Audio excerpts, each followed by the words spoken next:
Sejam todos muito bem-vindos ao Outliers InfoMoney de número 171.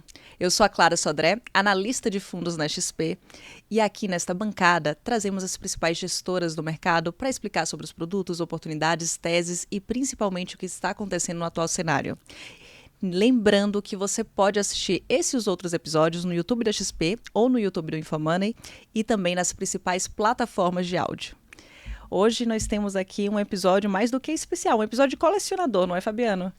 É isso aí, Clara. Olá a todos, eu sou o Fabiano Sintra, Head de Análise de Fundos da XP. E hoje a gente traz à bancada do Outliers um convidado muito especial, um oráculo da economia e do mercado financeiro do Brasil. Você sabe, né, Clara, que na antiguidade as pessoas iam até os oráculos para buscarem respostas, para terem visibilidade do futuro. E nos dias atuais a gente também anseia por respostas, por tentar se antecipar a eventuais notícias ruins.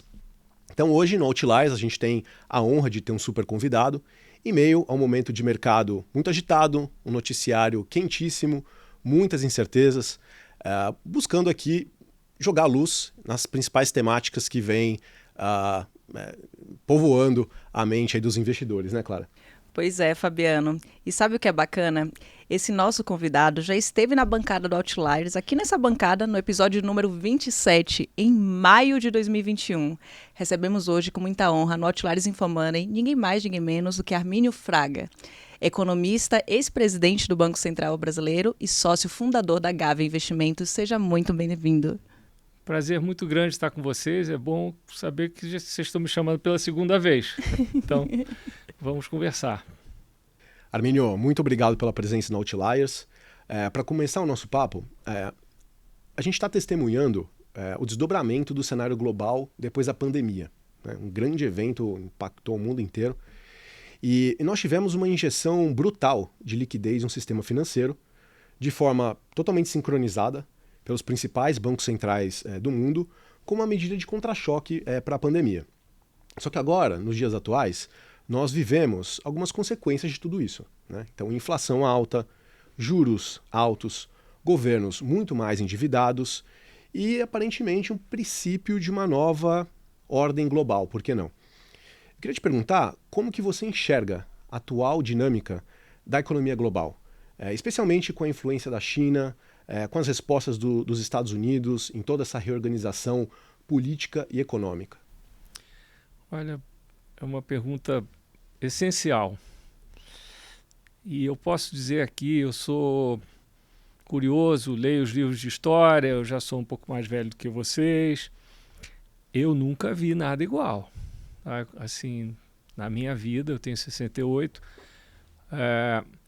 porque são muitas coisas grandes acontecendo ao mesmo tempo. Você citou as principais, mas é assim, você tem hoje em dia nos Estados Unidos uma administração assim, diferente de tudo que já se viu, inclusive da primeira vez do Trump, né, o primeiro mandato dele. Nós temos essa situação da invasão da Ucrânia, isso é coisa grande, com tensões ali no espaço europeu. Nós temos o grande tema do Oriente Médio, que é quente já há muitos anos, mas está num momento particularmente tenso. E aí nós temos a China, a chegada da China, dessa monumental China, com a Índia logo ali, 2 voltas atrás, mas está na pista e está andando rápido. Então é tudo grande e tudo difícil. Os bancos centrais botaram a maquininha para correr lá atrás na pandemia, uma reação natural, mas provavelmente erraram um pouco a mão. Então sobrou uma inflação bastante grande, vem trabalhando para sair dessa situação. Ok, finalmente, com algum sucesso. E durante esse período, falando um pouco de coisas financeiras, as taxas de juros subiram muito. Se você olhar a taxa de juros de 10 anos indexada, os TIPS do Tesouro, saiu de -1 para agora está mais 1,7, mas ficou acima de 2, então subiu 300 basis points, o que não é pouco. Então isso compõe um quadro complicado e eu teria uma pequena, não é uma discordância, mas se você permitir, não tem ordem global mais, cara. Não tem ordem global. Esse é um momento caótico e isso não é novidade. É uma transição onde a hegemonia americana não é mais assim, o G1. Agora já é um G2. E uma Europa tentando se organizar para tentar ficar perto ali e tal, um G2,5. E esses momentos, historicamente, também são momentos de alta turbulência, tá? Para os mercados, para as economias. E nós estamos vendo isso, estamos vendo essa situação. Então é um desafio, é fascinante para investir, para se proteger a sua poupança, arriscar um pouco mais, como fazer, onde. É um espaço, assim, para quem gosta de analisar, acho que nós três, é muito bacana, mas dá um certo medo também. E muitas coisas que a gente dava como dado, como estabelecidas, estão começando a ser questionadas. Você acredita que o dólar ele vai ser substituído em algum momento como a principal moeda do mundo? Esse momento vai chegar? Olha, assim, é fácil dizer vai. Então a pergunta é quando? Eu acho que não vai ser uma coisa rápida, porque o dólar tem várias características que não desaparecem assim da noite para o dia. Tá? Se eu olhar a China, por exemplo, ela não tem uma moeda conversível. Ela apontou nessa direção, mas depois que o Xi Jinping consolidou a posição dele de líder de mais longo prazo, ele inverteu isso tudo, ele deu um cavalo de pau. Então você vai dizer, bom, vou botar lá, como é que vai funcionar? Quanto que dá para confiar? A Europa não tem o dinamismo e não tem, apesar de ter uma moeda única, não é uma região ainda totalmente integrada, falta o lado fiscal, o lado é muito importante. A gente sabe que não dá para falar de política monetária sem também pensar em política fiscal, é obrigatório. Então, assim, já está acontecendo alguma diversificação, mas é difícil. E tem outras formas também. Se eu tivesse um papel aqui, eu faria um desenho, vou pedir para vocês imaginarem. Estados Unidos. Ao norte, Canadá. Ao sul, México. A leste, Atlântico. Oeste, Pacífico. É uma vizinhança tranquila, né? Apesar do Trump estar maltratando os vizinhos, que é outra coisa que é difícil de entender. Aí você vai para a Europa. Ok, tem o Atlântico. Mas para baixo, norte da África, bem complicado. Um pouco mais para lá, Oriente Médio, ali do lado. A leste, a Rússia. Então, assim, quanto que você quer colocar? Onde? Bom, será que o Trump vai explodir tudo e tal? Então está caindo. Os fluxos têm sido em direção à saída do dólar, mas se você olhar, são lentos. E eu acho que é para ser lento, e eu não descarto a possibilidade dos americanos meio que acordarem e voltarem a ser o país do soft power, se você me permite uma palavrinha em inglês. Perfeito. Arminio, você chegou até a mencionar, e você também defende a responsabilidade fiscal e a disciplina monetária como condições de crescimento sustentável para qualquer país. A gente está testemunhando na Argentina um governo que conseguiu reverter o déficit fiscal crônico como um todo, derrubou a inflação de 3 dígitos para patamares muito menores em pouco mais de um ano, só que aparentemente com custo político alto. O partido Milei perdeu as eleições em Buenos Aires agora no início de setembro. E a grande pergunta é, o ajuste fiscal de um país, ele pode sobreviver ao ambiente político ou, na prática, qualquer tentativa de correção fiscal vai estar fadada a ser apenas um ciclo temporário? Na sua visão, é possível construir uma saída fiscal realmente sustentável num país com instituições instáveis e capital político tão volátil? Olha, tem se mostrado muito difícil na Argentina desde o Perón.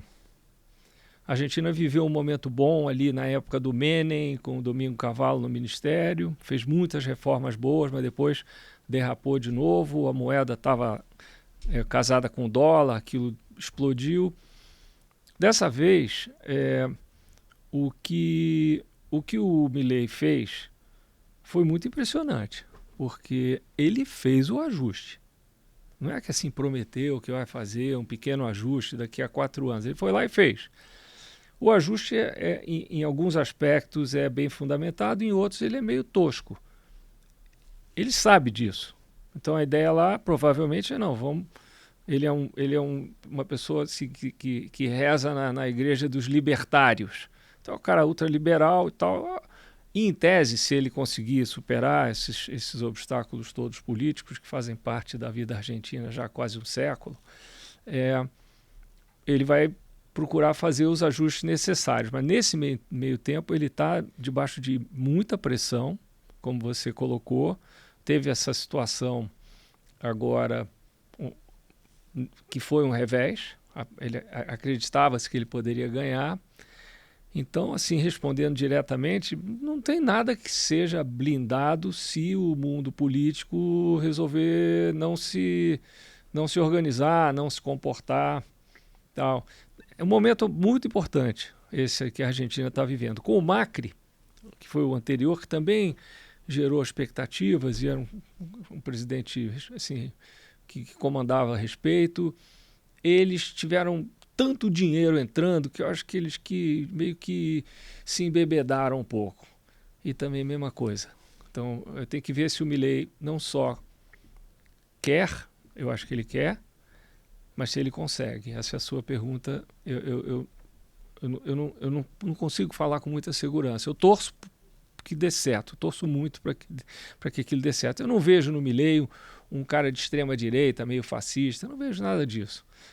Mas posso estar falando bobagem, mas eu ali acho que é um caso que, se der certo, é muito importante, porque são, como eu já disse, décadas e décadas de frustração. Armínio, você sempre foi um grande defensor na autonomia e na independência dos bancos centrais.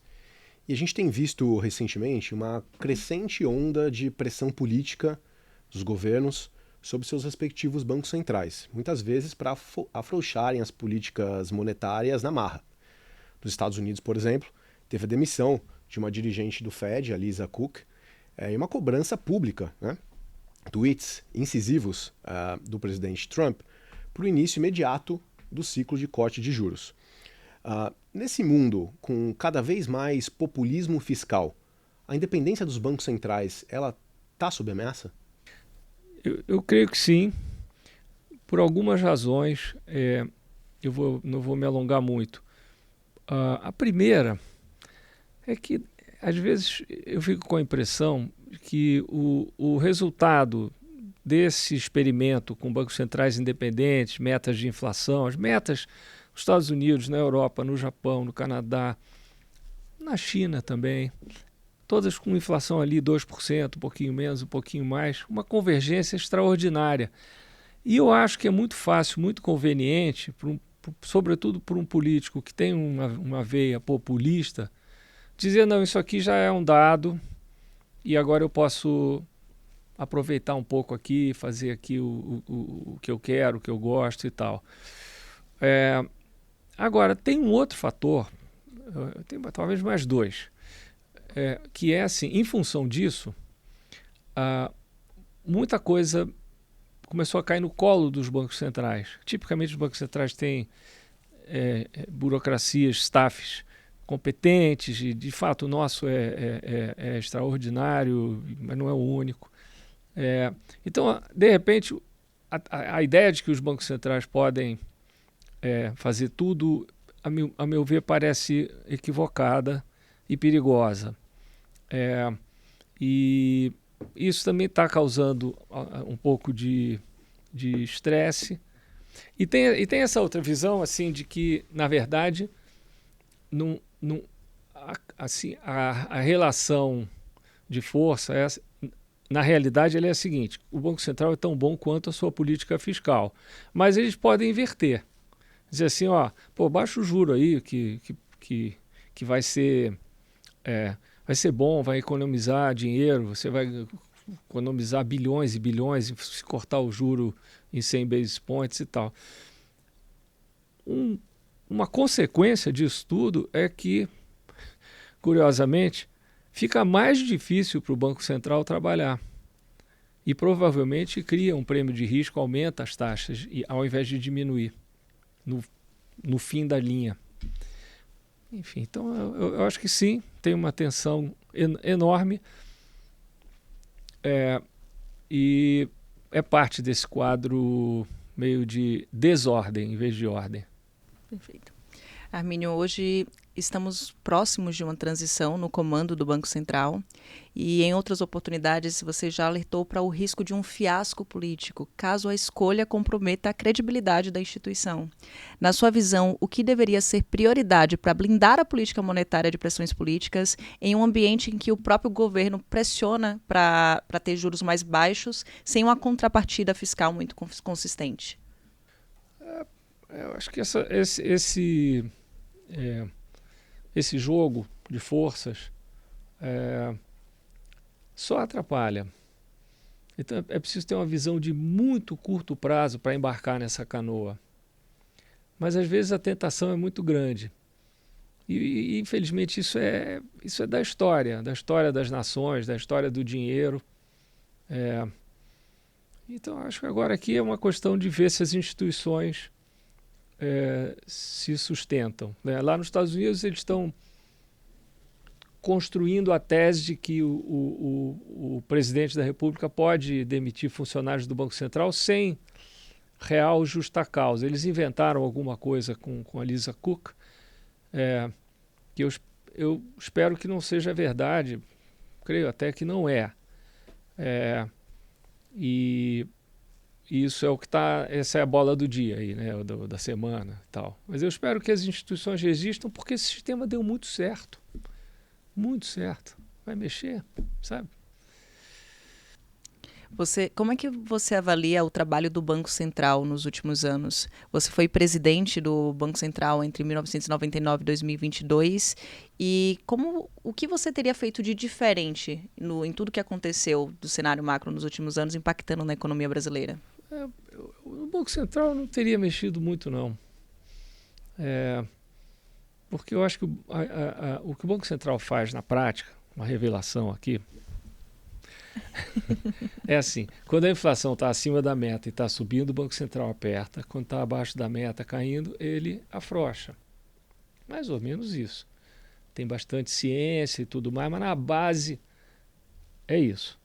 Então, assim, eu gosto da ideia, isso não foi invenção minha, mas na época foi uma coisa pioneira aqui. Aliás, nós fomos o primeiro dos mercados emergentes a trazer o sistema de metas para a inflação. Tinha uns 5 ou 6 na época. O que eu gosto é a simplicidade, as pessoas entendem o que o Banco Central está tentando fazer, porque ele se explica, e isso cria previsibilidade. Os empreendedores, isso aqui é um espaço de empreendedores extraordinário. Quanto mais horizonte eles tiverem, mais eles vão arriscar, mais eles vão investir. Então, assim, eu acho que mexer nisso aqui ou nos Estados Unidos é um tiro no pé. Eu acho que é um tiro no pé total. Torcer. Agora, o lado fiscal é crucial.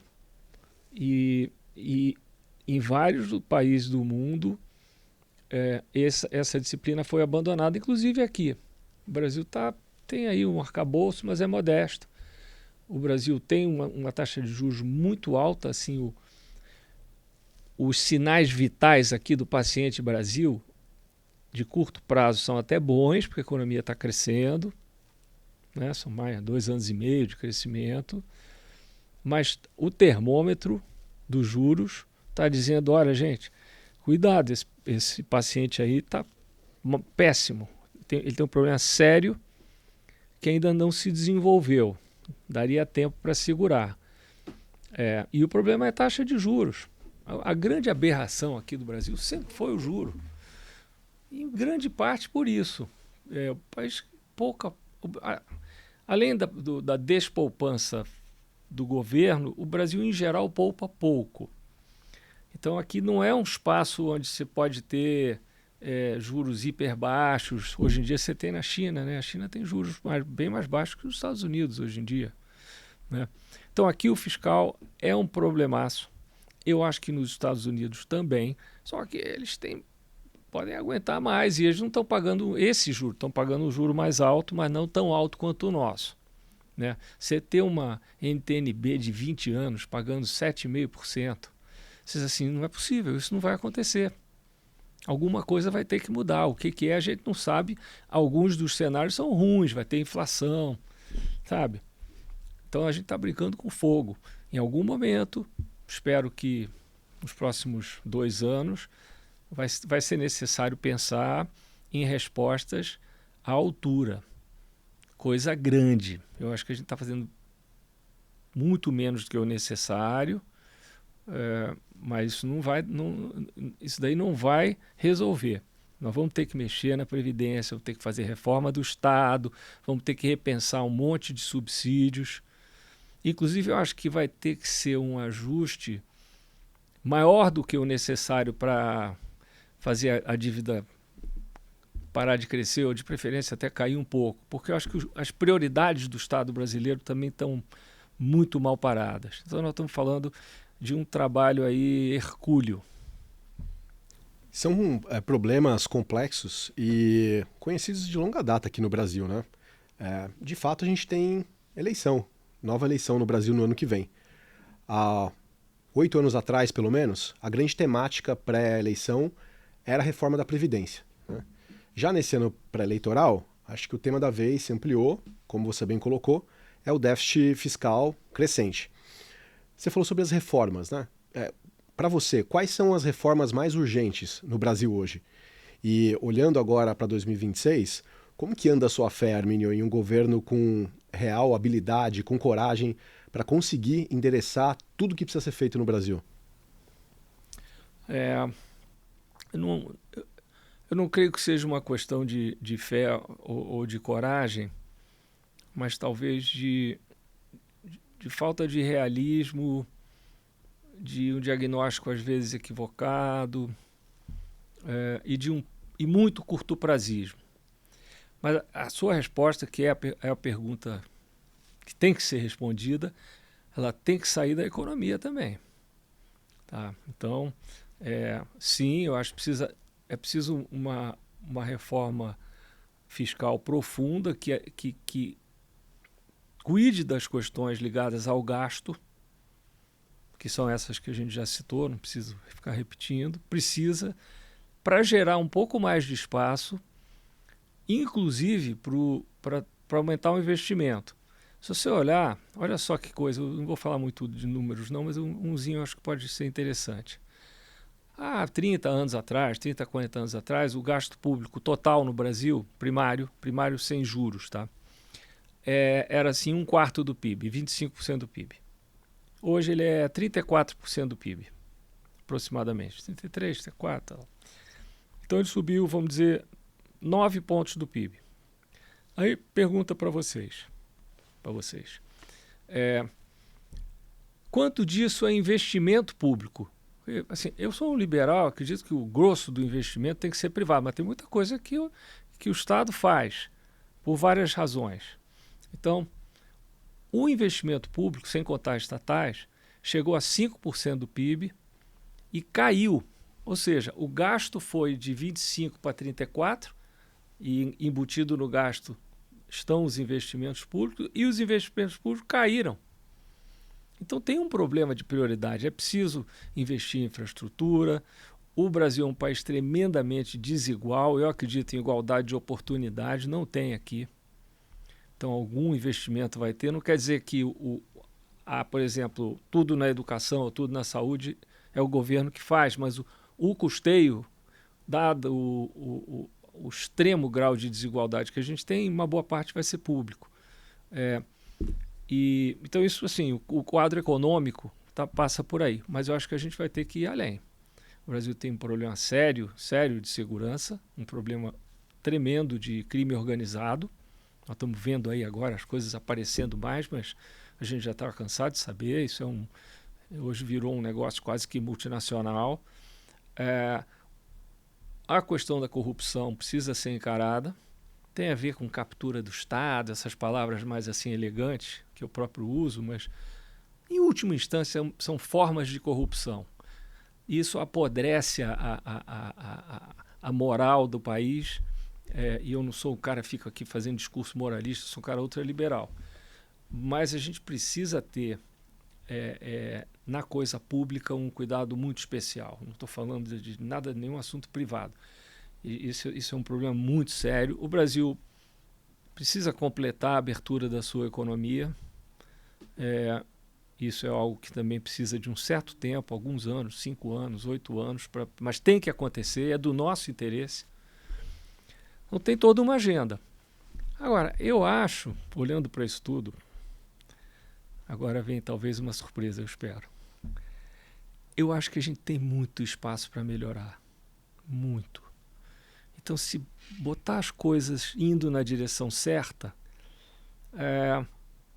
as coisas podem engrenar. O Brasil não é um paciente terminal de jeito nenhum. De jeito nenhum. Mas está em estado grave. É isso que eu acho. Mas tem muito espaço para melhorar. Isso eu acho, assim, não deveria ser muito difícil o Brasil crescer 3%, 4% ao ano por um bom tempo. Não deveria ser.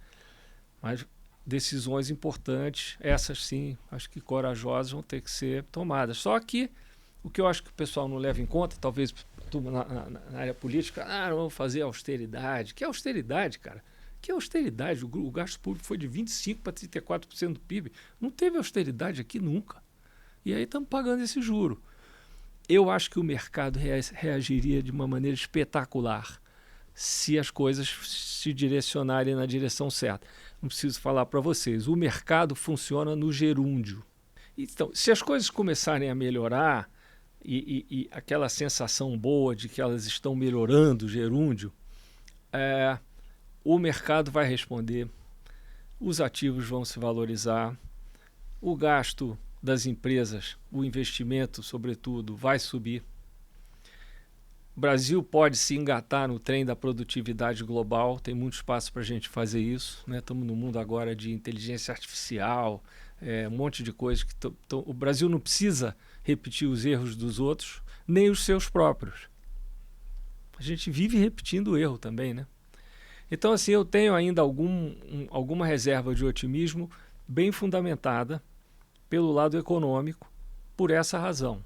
Parece meio sarcástico, talvez, mas o Brasil tem mesmo muito espaço para melhorar. Mas, para isso, a nossa governança maior vai ter que se organizar, as decisões de longo prazo vão ter que ser tomadas, e aí eu acredito que o resultado vem espetacularmente bem. Porém, vocês podem me dizer, mas nós estamos há 45 anos crescendo pouco, que é verdade. Pois é, então assim, esse é o dilema. A gente vai ficar mais 45 anos assim? Já imaginou se a gente tivesse crescido 1,5% a mais nos últimos 40, 50 anos? A renda, quanto que ia ser? Bota na maquininha, ia ser o dobro. O dobro. Ia ser mais fácil, né? Então a gente não pode perder os próximos 45. Não pode.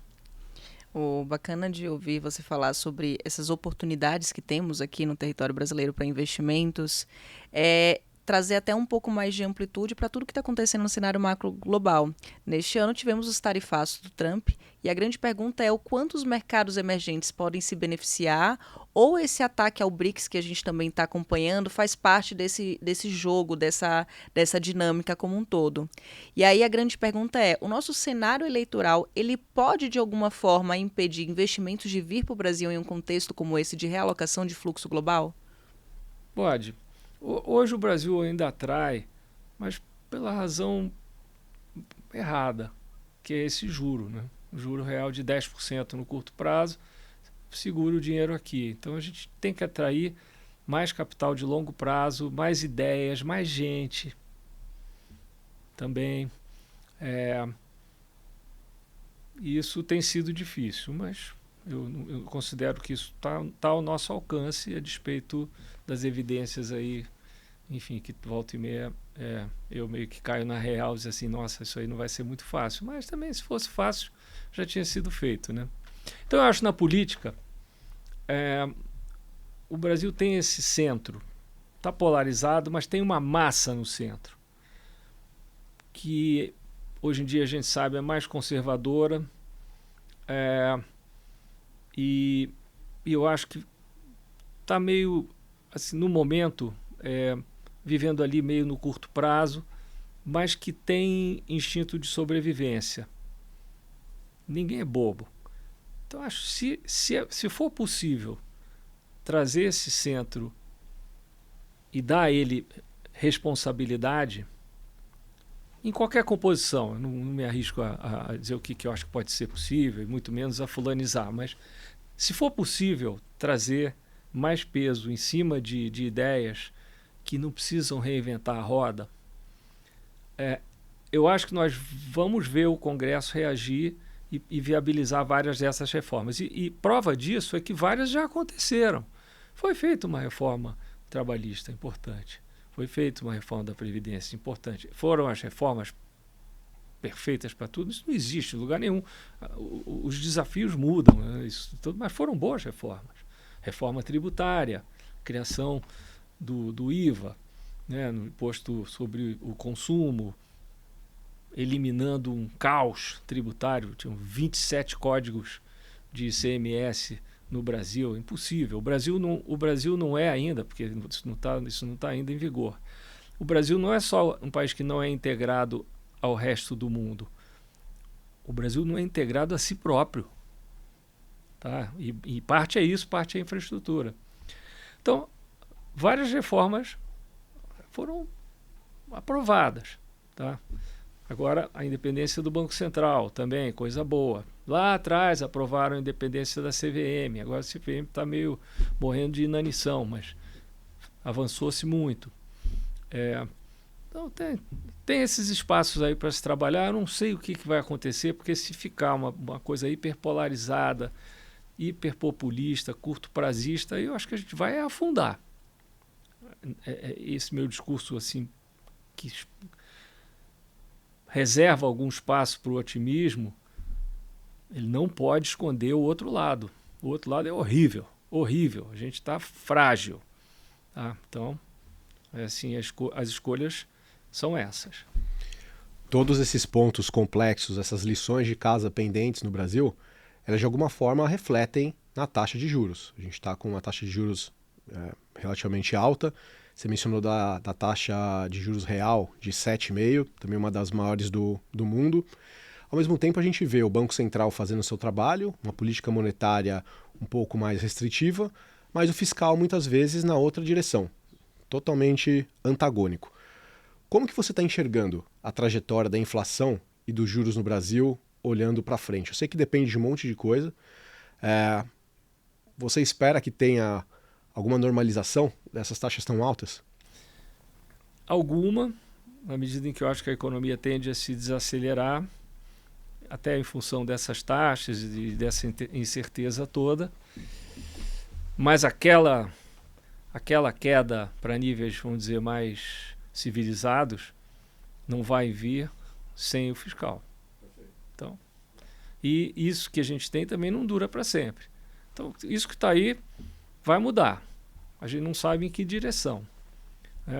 Os economistas às vezes falam, não sem razão, eu próprio, isso aqui já tem um cheirinho de dominância fiscal. O que é dominância fiscal? É que chega uma hora que a ferramenta do Banco Central perde a eficácia.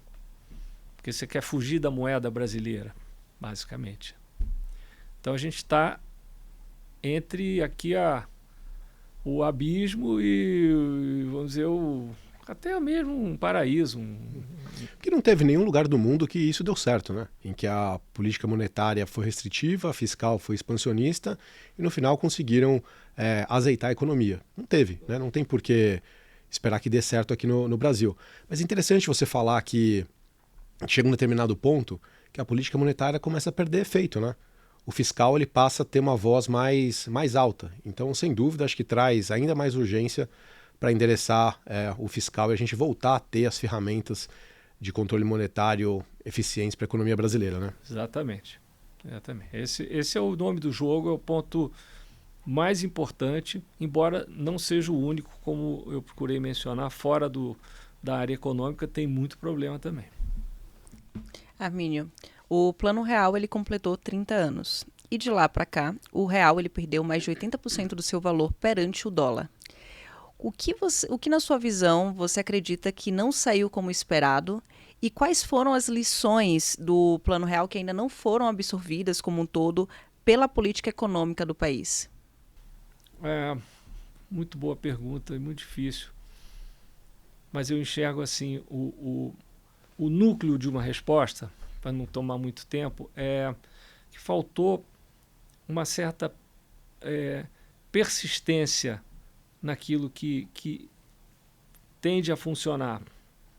Então, você teve um período de responsabilidade fiscal, não estava ainda cuidando do gasto, mas estava dando certo, aquilo se foi.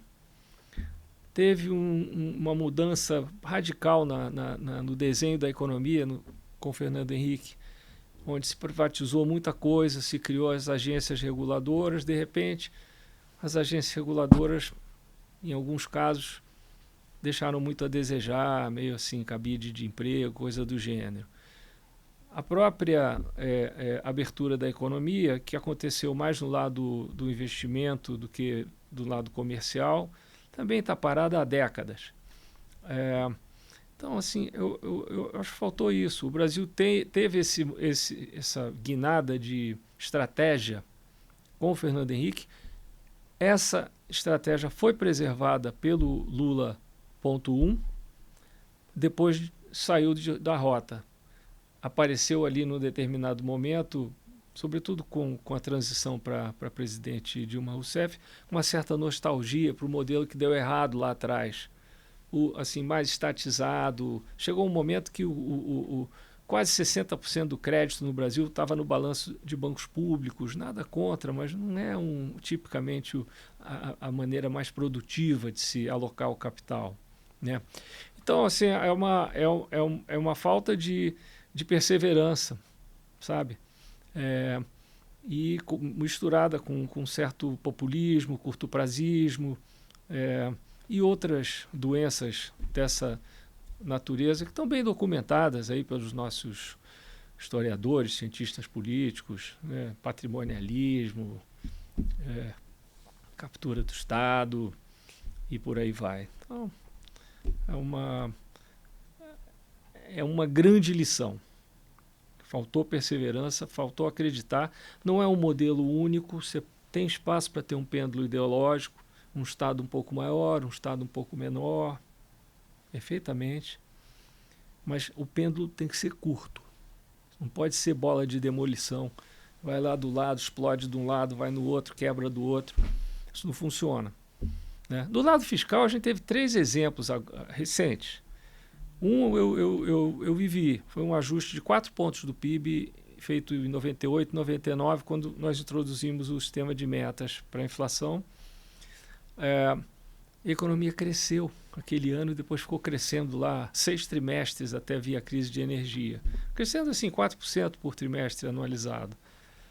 Depois você teve o outro lado, uma expansão fiscal louca, 2014, ali, 15, que gerou uma crise de confiança tremenda, um pouquinho de azar também com o preço das commodities, mas sobretudo uma crise de confiança.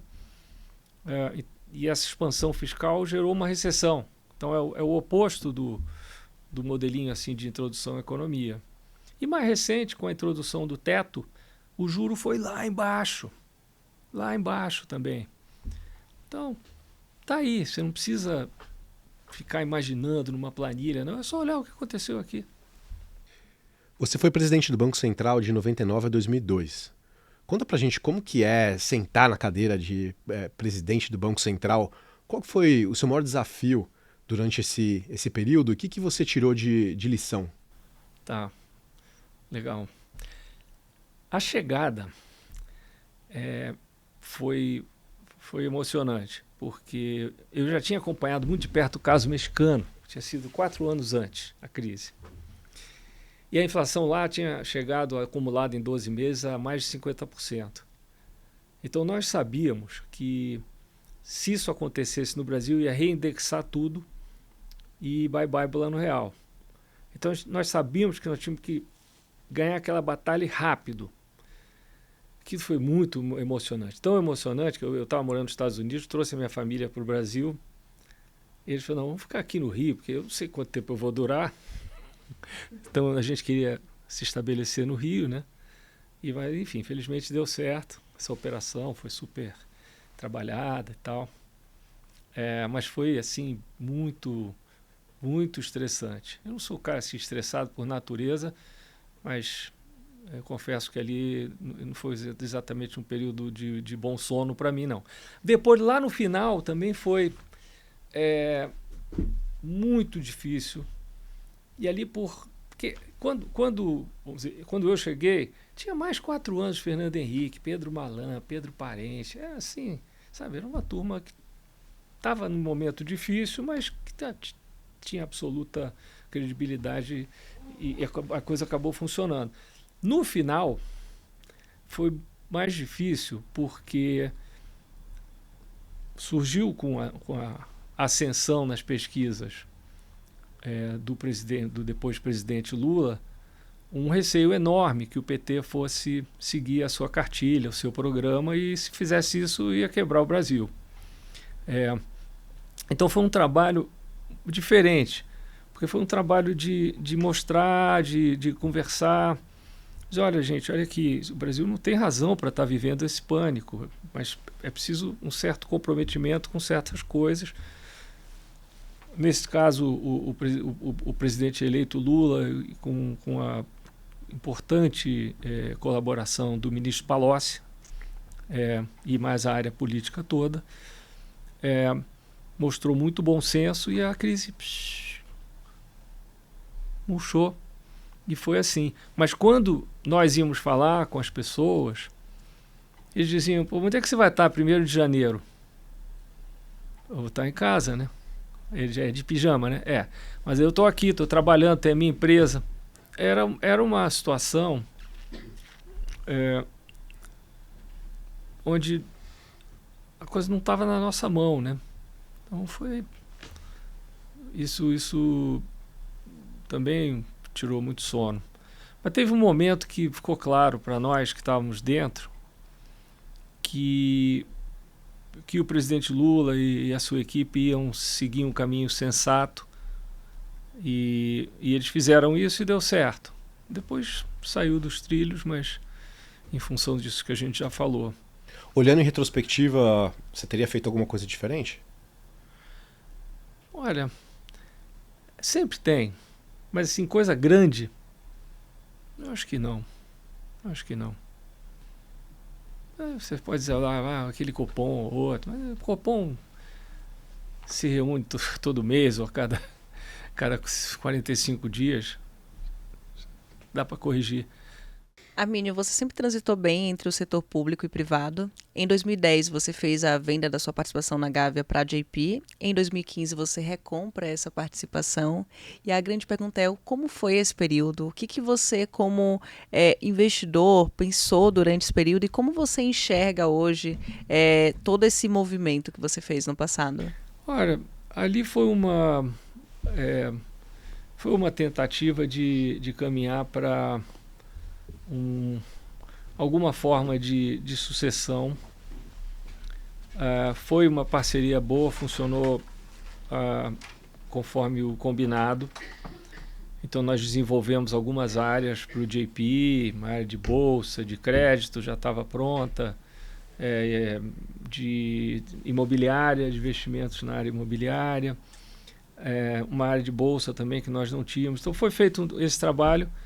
E lá pelas tantas, nós, os fundadores, chegamos à conclusão que eu particularmente não queria ser um presidente do conselho de um banco. Eu prefiro estar mais na linha de frente. E aí nós, enfim, recompramos a participação, fizemos possível para fazer para eles algo justo, e foi feito assim. E há pouco tempo a gente acabou de pagar, na verdade. Para o JP foi ótimo nesse sentido. Acho que para eles nem tanto, porque eles queriam, enfim, explorar essa linha. Mas as sementes todas foram deixadas lá com pessoas competentes. Algumas ficaram, outras não. E está aí. Enfim, o JP não depende da gente, obviamente. Tá tudo certo para eles. Excelente. E como é que vocês estão hoje na Gávea? Na Gávea nós tínhamos 2 áreas só, depois dessa ida e vinda com o JP. Uma área de multimercados, que é a que existe até hoje. E em 2006 nós abrimos um fundo de participações, que seria assim, Private Equity ou Growth Equity. É mais Growth Equity, desculpa o inglês, porque nós nunca buscamos tomar o controle. Então nós sempre tivemos a pretensão de ser um bom sócio. Nós fizemos 60 investimentos ao longo desse período, mais ou menos um por trimestre. Foram 15 anos, foi ótimo, deu resultados excelentes. E a decisão de parar foi uma decisão dos mais velhos, eu e meus 3 sócios mais maduros. Assim, cada fundo desses que a gente captava, eram 10 anos ou mais de responsabilidade. Só chega. Então foi uma decisão não econômica. Então a Gávea voltou às suas origens. Esses últimos 2 anos e meio foram bem ruinzinhos para nós, mas nós estamos mantendo a nossa disciplina. Muito do nosso dinheiro, a maior parte está no nosso fundo.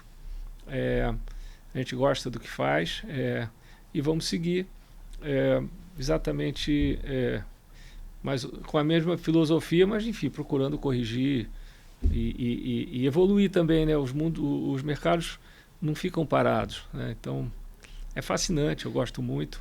Tem a ver com o meu interesse também nas coisas públicas, porque grande parte do investimento global, e o que a gente faz é global, requer um certo entendimento das tendências políticas, geopolíticas.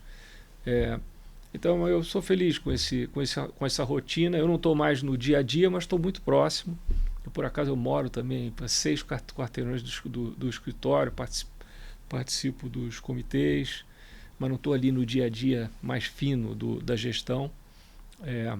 E estou bem satisfeito com essa vida.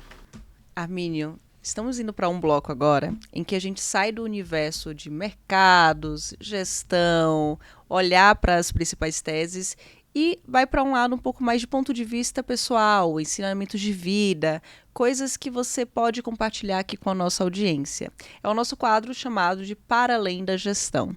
E nesse quadro, a gente geralmente pede para você compartilhar aqui com a nossa audiência uma sugestão. Pode ser de livro, filme, podcast, algo que você está consumindo nesse momento que acredita que é bacana compartilhar aqui conosco. Tá ótimo. Assim, a coisa que eu mais procuro consumir é sono. Recomendo que você respeite seu sono, faça um pouco de exercício, coma bem. Isso aí já, vive em paz com a sua família. Agora, do lado mais conectado um pouco com a nossa conversa, eu leio muito. Ultimamente tenho também assistido, escutado podcasts, e posso dar algumas sugestões, sim. Eu estou lendo um livro do professor Kenneth Rogoff, de Harvard, chamado Nosso Dólar, Seu Problema. Acho que não está traduzido ainda, é espetacular esse livro. Our Dollar, Your Problem. É maravilhoso. Eu já tinha dado uma olhada, mas eu estou relendo um livro de um cara, acho que ele é um psicólogo social da New York University, chamado Jonathan Haidt, H-A-I-D-T, chamado A Mente Correta. A tradução é Righteous, The Righteous Mind, que é um espetáculo de livro. Eu recomendo fortemente para tentar entender um pouco a política, por que algumas coisas funcionam, outras não, coisas assim que para mim não eram óbvias, mas assim, olha, as ideias entram na cabeça das pessoas muito mais pelo lado do emocional do que do racional, por exemplo. Sensacional. Eu tô escrevendo um livro de memórias e aí eu resolvi reler as memórias póstumas de Brás Cubas, que é um espetáculo, e eu li na escola, provavelmente meio a contragosto, eu não era assim um aluno muito dedicado. Eu estou adorando. Podcast tem muitos, os seus aqui, com certeza, mas nos últimos tempos eu estou vendo um também, por acaso, fora o Brás Cubas, os outros são em inglês, mas que é um podcast do chamado Past, Present, Future, passado, presente e futuro, de um professor, eu acho que ele está licenciado, porque ele está fazendo isso, chamado David Runciman, Runciman, de ideias, são grandes ideias, é maravilhoso, maravilhoso. Eu faço meditação, acho isso espetacular, eu achava uma bobagem, eu era idiota completo. Adoro. Então também eu tenho uns appzinhos para fazer, Calm, Waking Up. Aí num desses eu resolvi ler um pouco sobre os estoicos. Então estou indo meio que de um lado para o outro. Eu gosto de esporte, mas eu desisti de ficar acompanhando tudo que é esporte, não consigo, toma muito tempo, então eu fui cortando. Eu adoro futebol, mas praticamente não acompanho mais. Toma muito tempo demais.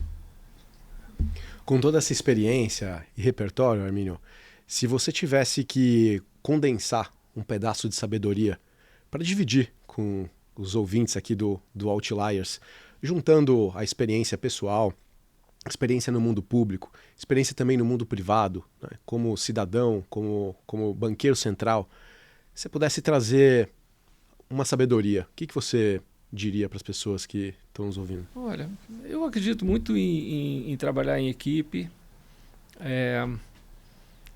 Acho que as coisas funcionam bem quando elas não são muito complicadas. Eu valorizo muito foco, credibilidade, honestidade intelectual, esse pacote. E um comportamento sério. Eu acho que as instituições não aguentam certos tipos assim de pequenas maldades e bobagens e tal. É bom ter um clima, claro que é natural numa economia de mercado, sobretudo, que haja concorrência, competição, mas que seja tudo feito dentro de bons padrões. Eu acho que isso também melhora muito não só a produtividade, mas a qualidade de vida. Excelente. Chegamos ao fim de mais um episódio do Outliers InfoMoney. Arminio, muito obrigada aqui pela sua participação. Arminio, obrigado mais uma vez por participar aqui do Outliers. Foi realmente muito inspirador. A Clara disse no início que é um episódio para a gente colecionar. Sem dúvida é para colecionar, mas também para guardar com muito respeito, com muita admiração. Muito obrigado mais uma vez por você dividir todo esse conhecimento e todas as palavras esclarecedoras. Nada, foi um prazer muito grande. Obrigado a vocês, parabéns por todo o trabalho que vocês vêm desenvolvendo aqui. É muito impressionante e feliz de estar aqui hoje, dando o meu depoimento. Eu agradeço a você, nossa audiência, que estava acompanhando esse episódio. O Outliers InfoMoney, ele acontece quinzenalmente no YouTube do XP e no InfoMoney e nos principais agregadores de podcasts. Até uma próxima.